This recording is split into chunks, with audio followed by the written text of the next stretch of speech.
bom dia, bom dia!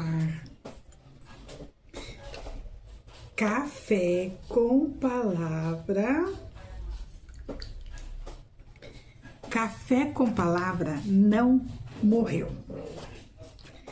E hoje eu quero propor para vocês nós mergulharmos um pouquinho assim em uma série do Apocalipse, meditando um tiquinho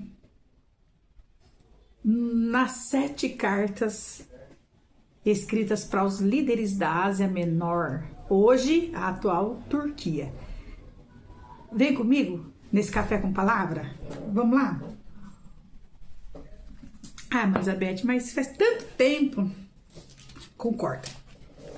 Nem vou pedir desculpa mais. Só quero que você acredite que estaremos sempre retomando. Sempre, sempre.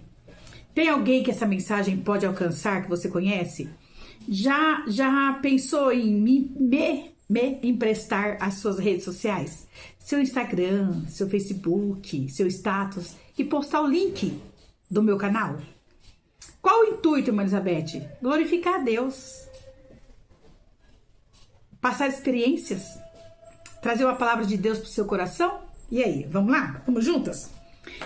Não esquece, então, de ir lá no meu canal, clicar o sininho para receber notificações, compartilhar vídeos que já estão no canal, que tem mensagens tão instrutivas, pedagógicas, que podem alcançar outros corações, como alcançou o meu primeiramente. Então, dá uma olhada no canal, assista alguns vídeos, encaminhe para alguém. Às vezes você precisa de uma mensagem para o grupo da sua igreja, pega uma mensagem daquela, ouça, sentiu que vai servir para aquele grupo, manda para frente, vai ser bênção de Deus, tá bom? E eu quero começar com vocês uma série, as 7 cartas às 7 igrejas da Ásia Menor. Aonde está? Estava aqui vendo uma foto que nós tiramos num trabalho maravilhoso, que nós participamos de um casamento lindo. Aonde está, irmã Elizabeth? Está no livro do Apocalipse, escrito pelo querido evangelista João, aquele que deitava no peito do mestre, aquele que ao pé da cruz, quando o Senhor Jesus foi crucificado, ele estava lá, aquele que mesmo idoso, já com mais de 80 anos, foi exilado numa ilha chamada Patmos, uma condenação, né? Uma ilha condenatória, justamente no intuito dele morrer naquele lugar, mas Deus, que é providencial, Deus que é o Deus da providência, tirou ele de lá, e depois que ele saiu de lá, da ilha de Patmos, ele ainda escreveu o Evangelho de Jesus Cristo, com seu nome, João, e escreveu as 3 epístolas, que estão bem no finzinho da Bíblia, no Novo Testamento, que para nós é interessantíssima. Então, bora lá? Eu tenho, agora são 3 minutos, eu tenho 10 minutos pra gente meditar rapidinho em cada carta. Hoje nós vamos começar por Éfeso. Está onde, Elizabeth? No livro do Apocalipse, capítulo 2, do versículo 2, primeiro em diante. Diz assim, ó: escreve ao anjo da igreja, ao líder, ao pastor, ao responsável daquela igreja, em Éfeso. E quem está dizendo isso? Isso diz aquele que tem à sua destra 7 estrelas. Aquele que anda no meio dos 7 castiçais de ouro, aquele que anda no meio das 7 igrejas. No capítulo 2 vocês vão ver que ele não está no meio dos 7 castiçais, ele está andando no meio dos 7 castiçais. Aqui ele está no meio daquelas 7 igrejas. Tinha outras igrejas na Ásia, na Ásia Menor, nos dias do evangelista João? Tinha com certeza outros irmãos, tinham outras cidades, Colossos, Hierápolis, mas aprove a Deus escolher essas 7 igrejas. E nós vamos estudar hoje a primeira, a Éfeso. Ele diz assim para a igreja de Éfeso: Éfeso, eu sei tuas obras, eu sei teu trabalho, eu sei tua paciência, você não pode sofrer os maus, e puseste às provas aqueles apóstolos que se dizem ser apóstolos, mas vocês viram que eles são todos mentirosos. Será que tem alguma coisa parecida com os nossos dias? Será que essa carta não é para nós hoje? Sofrestes tem paciência, trabalhaste pelo meu nome, não te cansaste. Quantos elogios para a igreja de Éfeso, concorda?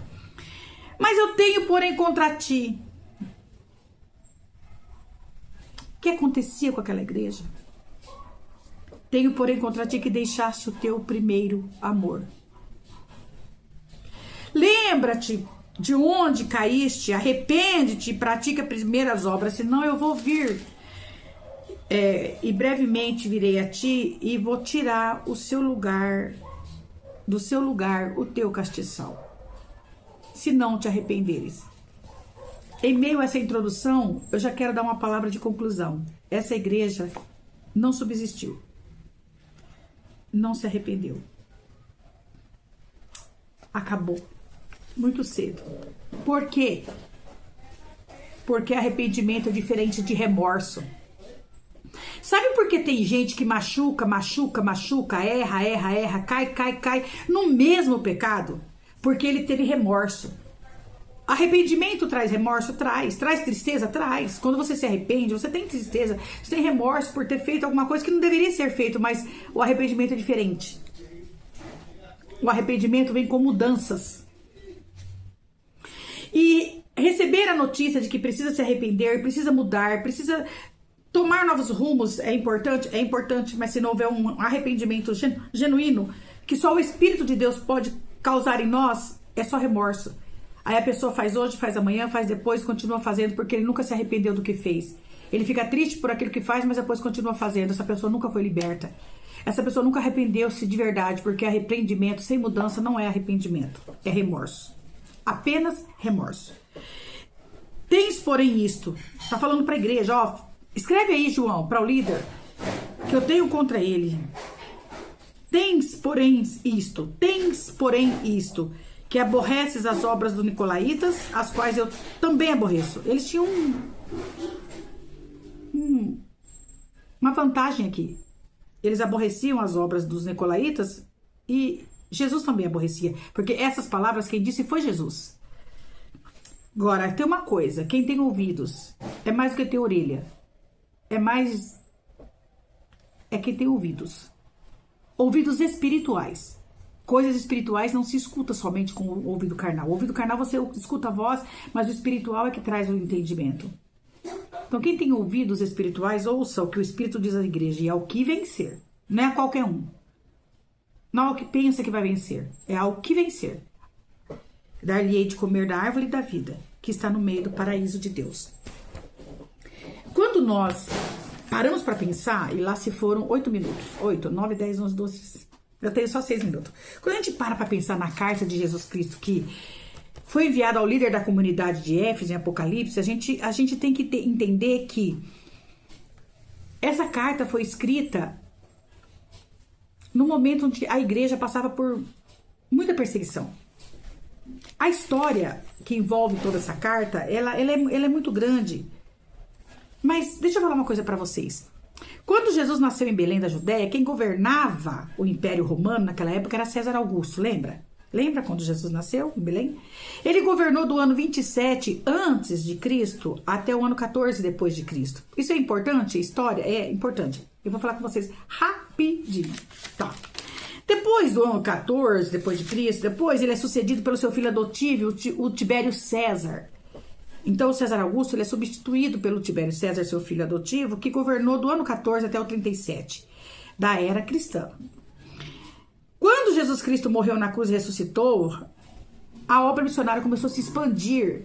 Então, depois disso, ele é sucedido por Calígula, que governou de 37 a 41. Um governo muito breve. O governo de Calígula foi um governo muito breve. Esse homem foi um homem muito perverso. Morreu assassinado. Depois vem Cláudio, do ano 41 ao 54. Houve uma grande fome. No mundo, profetizado até por Ágabo, os judeus foram expulsos de Roma. E Paulo, então, faz um levantamento de uma grande coleta para os pobres das Judeias. E quando Cláudio é sucedido por Nero, o Nero governa de 54 a 68 e foi um homem perverso, depravado, mandou matar a própria mãe. E foi nesse governo de Roma, nesse governo em Roma, que aconteceu o incêndio em Roma, no ano 64. E foi no seu governo que os apóstolos Paulo, Pedro, foram martirizados. Por que isso, irmã Elizabeth? Porque nós vamos chegar aqui no Éfeso.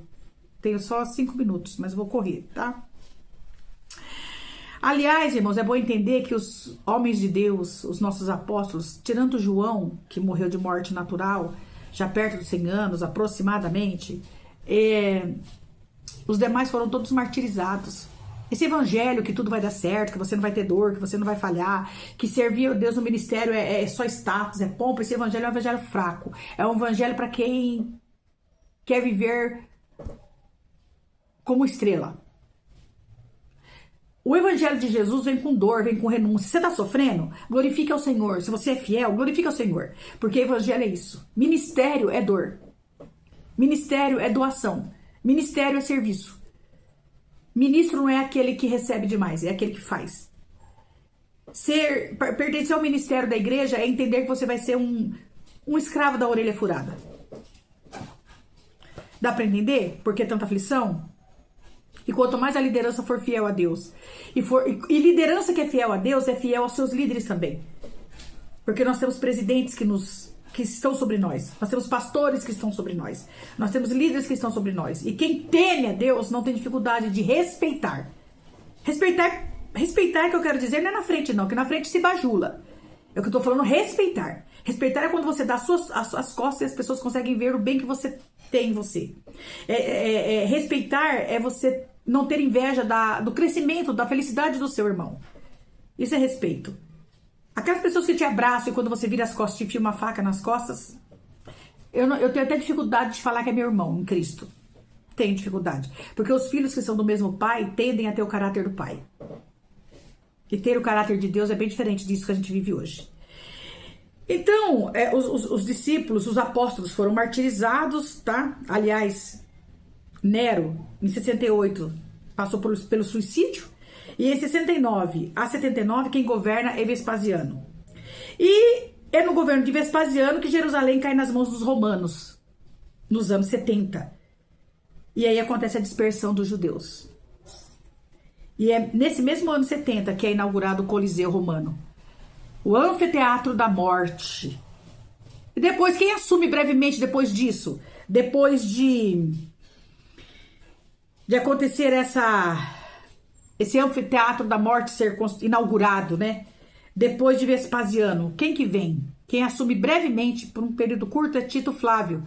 Aquele general que tomou Jerusalém nos anos 70, tá bom? Mas de 81 a 96, quem governa é Domiciano, chamado de Segundo Nero, porque era ruim, perverso, igual Nero.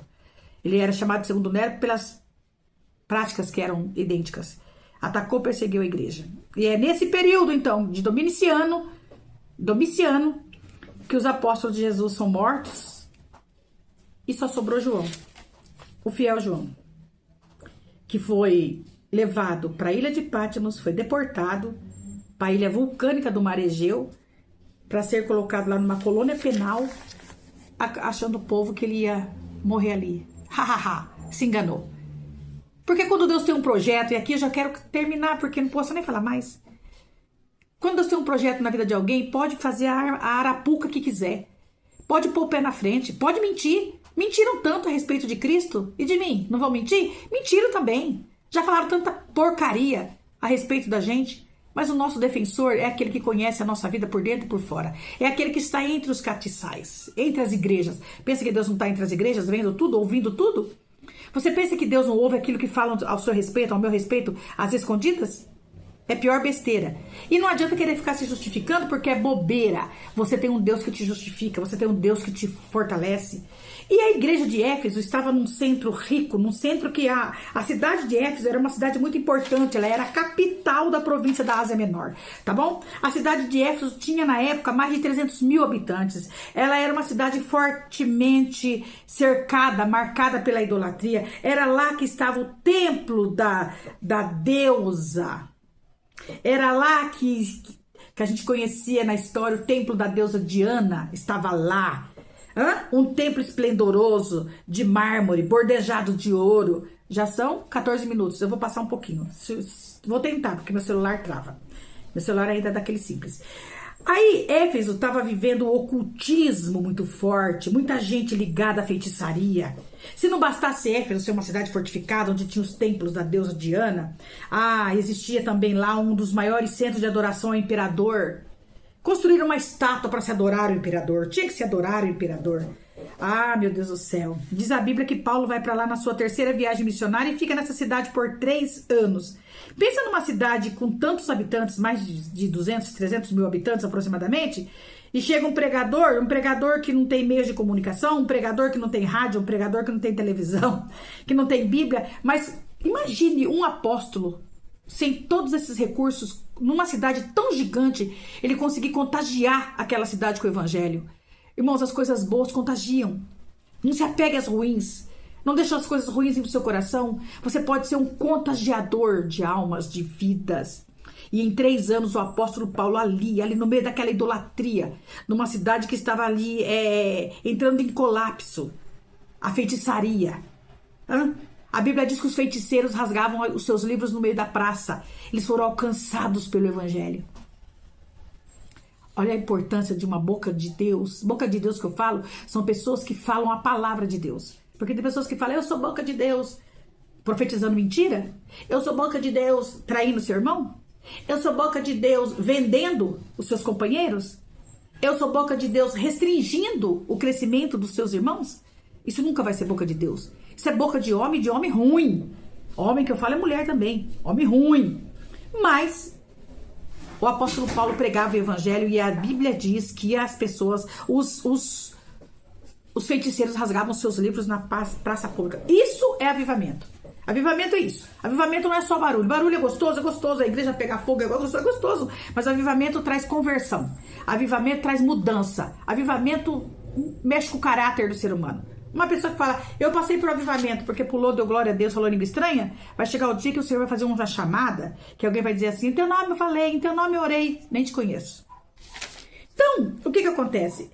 Essa carta que foi dirigida a essa igreja está sendo dirigida a você, a mim. Porque Jesus ali elogia toda a fidelidade doutrinária deles. Eles não caíram na conversa dos falsos apóstolos. Eles resistiam à doutrina dos nicolaítas. Aqui não dá tempo de eu falar sobre todos esses detalhes. Mas aquele Jesus que anda no meio das igrejas, no meio dos candeeiros, ele estava ali vendo o que estava acontecendo com aquela igreja e ele elogia. Jesus, ele não só vê as nossas fraquezas, ele vê o nosso trabalho, mas ele também corrige as nossas falhas. Era isso que estava acontecendo. E o que acontecia lá? Mesmo eles tendo uma igreja que tinha zelo moral, que desprezava as obras dos nicolaítas, nicolaítas era um grupo de hereges, sabe? Que perambulava lá pelas igrejas, falando que eles poderiam comer carnes sacrificadas, que não tinha problema a impureza, que a alma era separada do espírito, que você peca na carne, não interfere na sua alma. Será que não é isso que acontece hoje? Será que essa carta não é para nós, não? Lógico que é. Mas esse Deus que alerta sobre isso, ele também é um Deus que via que aquela igreja precisava de uma mudança, de um arrependimento.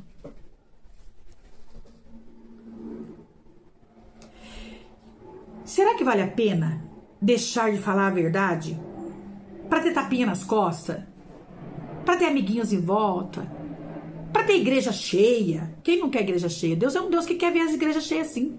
Mas muito mais do que isso, Deus quer ver igrejas saradas, curadas.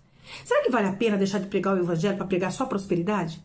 Para falar que Jesus vai fazer tudo, vai dar tudo, vai resolver tudo? Será que vale a pena essa mentira? Porque evangelho não é isso. Evangelho é dor, evangelho é mudança, evangelho é renúncia. Será que vale a pena? Será que nós somos aqueles que pregam, venham aqui e fica como está? Não, venha como está, mas precisa ter mudança? Será que Jesus é só aquele Jesus que só vê coração? Coração sujo, a conduta também é suja. Coração estragado, a conduta é estragada. Porque quem reflete a Cristo tem outra conduta. Será que é melhor deixar que cada um fique como quer para que a igreja se mantenha mais cheia? Será que vale a pena? Deus tem correção para Éfeso nesse dia. E eu aprendo com isso. Nós estamos fazendo essa série às quartas-feiras no nosso setor 69. Onde o pastor Moacir João Bueno é o pastor setorial. Pela grande e infinita misericórdia de Deus. Com muita honra e orgulho de servir ao ministério. Ao invés de ser quarta-feiras do movimento, nós estamos fazendo quartas-feiras de estudo da Bíblia. E exatamente estamos na quarta igreja hoje. Semana que vem estaremos indo para a quinta igreja. E por quê? Porque se a palavra não mudar, abracinho não muda, barulhinho não muda, louvor é importante, muito importante, mas não muda ninguém. É a palavra que transforma. Se deixarmos de pregar a verdade com medo da igreja ficar vazia, vamos ser uma geração de crentes fracassados, dodóis, mimi. E Deus não quer isso para nós. Então, a igreja do arrebatamento, fica a dica aí, que é uma igreja que foi comprada com sangue. É uma igreja que denuncia o pecado. A igreja do arrebatamento é uma igreja que se preocupa com a quantidade, sim. Fica feliz com a quantidade, sim. Mas que reconhece que a qualidade está acima de qualquer quantidade. Então, pense nisso. Éfeso era uma igreja que trabalhava. Deus sabia as obras dela como sabe as suas. Éfeso era uma igreja que se desviava das doutrinas falsas dos nicolaítas. Éfeso era uma igreja que não aceitava os falsos apóstolos. Mas Éfeso tinha perdido o primeiro amor. Foi repreendida porque perdeu o primeiro amor. Depois de tanto elogios, o Senhor fala, sabe o que eu tenho contra ti? Abandonaste o primeiro amor. O que é abandonar o primeiro amor? É substituir as coisas de Deus por coisas terrenas. É deixar de ter prazer naquilo que faz na obra de Deus. É deixar de fazer por amor. É deixar de fazer por responsabilidade e conhecimento de que Deus fez tanto por nós, que por mais que a gente faça, é pouco para fazer por Ele. É não esquecer que a religiosidade mata a fé e a santidade. Tá cheio de gente religiosos, tá cheio de gente apontadores do que se deve ser feito, quando a sua vida, a sua conduta não condiz. Pessoas zelosas demais para ser justo, mas fazendo tudo errado. Não é ser zeloso por ser justo e fazendo as coisas erradas. É ser zeloso e fazendo a coisa certa. É doar de coração. Porque a religiosidade pode tornar uma pessoa ríspida, dura, enrijecida. Mas o amor de Deus torna a gente misericordioso, bondoso. Não como Deus, jamais. Mas reflete em nós o caráter de Deus. Por que tanta maldade? Por que tanta divisão? Por que tanto trabalho para cuidar de crentes? Sendo que tem tantas almas morrendo sem salvação, mas a gente tem que ganhar os crentes para Jesus. Por que tanta falsidade entre um e outro? Por que tanta mentira? Por que tanto falso amor? Como que a pessoa pega o microfone na igreja e prega o amor e proíbe um irmão de estar na igreja dele? Como? Isso falando do mesmo teto. Como? Abandonar o primeiro amor. Mas o Senhor dá sempre uma chance, né? Então, volta à prática correta. Ninguém se arrepende do pecado pecando e fica pecando. Parou de orar? Volta a orar. Parou de dizimar? Volta a dizimar. Parou de ofertar com alegria? Volta a ter alegria para ofertar. Parou de ter a prática de estar na congregação? Volta para a congregação. Parou de jejuar? Volta. Parou de santificar? Volta a santificar. Parou de amar? Volta a amar, porque senão ele vai mover o candeeiro. O que é isso, irmã Elizabeth? Juízo. A falta de arrependimento implica no juízo. Essa igreja morreu porque não se arrependeu. Hoje só tem os escombros do passado da cidade de Éfeso. O candeeiro foi removido. A semana que vem nós vamos falar sobre Esmirna, a segunda igreja. Vai ser interessantíssimo. A igreja que está em Esmirna, a segunda carta. Que Deus te abençoe. Deus te ajude. É uma síntese da síntese do texto, mas falou muito comigo. Falou com você? Manda para alguém. Café com Palavra volta semana que vem falando sobre Esmirna. Um beijo.